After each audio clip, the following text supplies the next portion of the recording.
Today we headed east into the Cape wine region, visiting a couple of towns and some wineries, and then returned finally to take the cable car up Table Mountain. Our first stop of the day was the cable car, but since the cable car had been closed due to wind for a couple of days, there was a huge crowd, so we decided to come back later. On our way out of town, we saw another one of these areas of government provided housing, and then also a couple of shanty towns that are mostly illegal immigrants. We passed by Cape Town Film Studios. This ship was used in The Outlander and in Black Sails. Both were on Starz Network. This is the Southern Line, a commuter rail line connecting Cape Town with the southern suburbs in the towns on the west coast of False Bay, terminating in Simonstown. Less than an hour out of Cape Town, we arrived in the Cape Winelands, which is a region of the Western Cape province. It's the largest wine producing region in South Africa, but not the only one. This is Van Ryn's brandy distillery. It's housed in a beautifully preserved historic complex. It's been awarded the title of Worldwide Best Brandy 5 times and the International Spirits Competition Best Brandy 3 times. Wow, wish we'd had time to go there. Here's a beautiful field of lavender. Our first stop was Stellenbosch, a town in the Western Cape province about 30 miles east of Cape Town. It was founded in 1685 and is the second oldest European settlement in the province. It's known for its natural beauty, Cape Dutch architecture, its history, and culture. The town also features an impressive collection of art galleries and studios, as well as permanent outdoor exhibitions displaying works by various local sculptors. Cape Dutch architecture evolved from the 17th to the early 19th century. Early buildings were simple rectangular thatched roof whitewashed farmhouses. As houses got larger, they became H, T, or U-shaped. Influenced by trends in Holland, gables were introduced, and this became the distinguishing feature of Cape Dutch architecture. Here's a section of town with lots of things for the tourists to spend their money on. Stellenbosch University is a public research school. It received full university status in 1918. They consistently rank in the top 200 universities worldwide in law, politics, and geography, and in the top 100 in developmental studies, theology, agriculture, and forestry. Their MBA program was ranked 65th out of the top 100 MBA programs in the world in 2012. After leaving Stellenbosch, we drove past some very scenic wineries and really nice countryside, but we had some other stops before we got to wine tasting. Drakenstein Correctional Center is a low-security prison, famous for being where Nelson Mandela spent the last part of his 27-year imprisonment. He was moved there in December 1988, where he lived in a private house inside the prison compound. He was there for 14 months until his release in February 1990. This monument is dedicated to the cultural influences that the French Huguenots brought to the Cape Colony in the 17th and 18th centuries.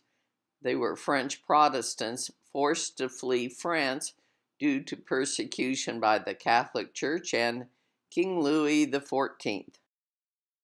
This town is named Franschhoek, which is Dutch for French Corner, because many French Huguenots settled here. It has become a destination for art enthusiasts with its wide variety of art galleries displaying works of talented South African as well as local artists. This winery dates to the 1850s, and the name Du Don is French for God-given. Before wine tasting, we had lunch.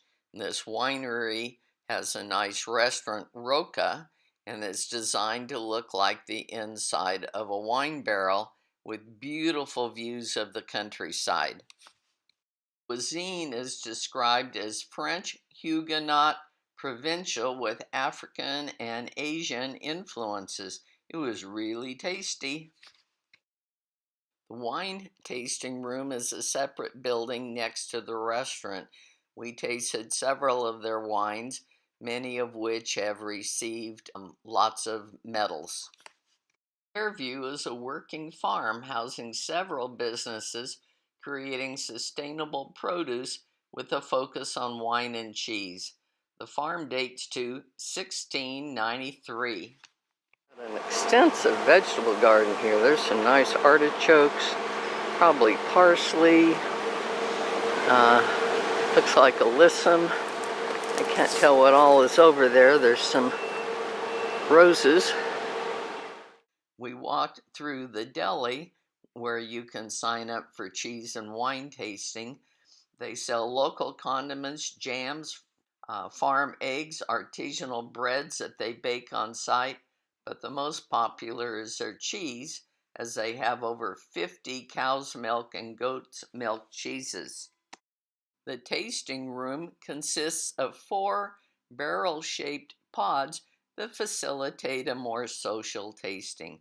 The tasting included 6 wines paired with 6 Fairview cow and goat's milk cheeses. This is a goat tower. The first one was built in Portugal in the 19th century. Evidently, goats like to climb, and so they have a lot of fun on these. However, one day the gate to the paddock was accidentally left open. Of course, the goats, happy to be out of their paddock, roamed through the vineyards eating grapes. And that's how come they came by the name for one of their wines as Goats du Rhône. At some point, the Côte du Rhône in France found out about this and sued them and lost. So they are Goats du Rhône, and the judge said no one would confuse the two. On our way back, we headed for Table Mountain again to get our cable car ride. Late in the afternoon, it wasn't as crowded, but still it was a 45-minute wait. The Table Mountain Aerial Cableway offers a 5-minute ride to the top of Table Mountain. About 900,000 people a year ride this cableway, and the upper station is at the western edge of the Table Mountain Plateau at 3,500 feet. The first cableway opened in 1929. The present cars were installed in 1997, and each one carries 65 passengers. Also, they rotate so everyone gets a good view. We are on the top of Table Mountain. Beautiful view. We're up about 3,000 feet. This is Cape Town. This morning there was a 3-hour wait. Tonight there was only 45 minutes.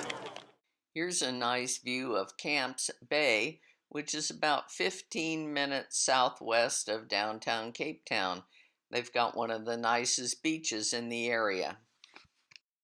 This is a restaurant up here on top of the mountain with a delightful view. Here's a view of Robben Island from the top of the mountain, and here's one of the tired tourists. And here is a 3-dimensional map of Table Mountain. And here's a group of people waiting to go back down.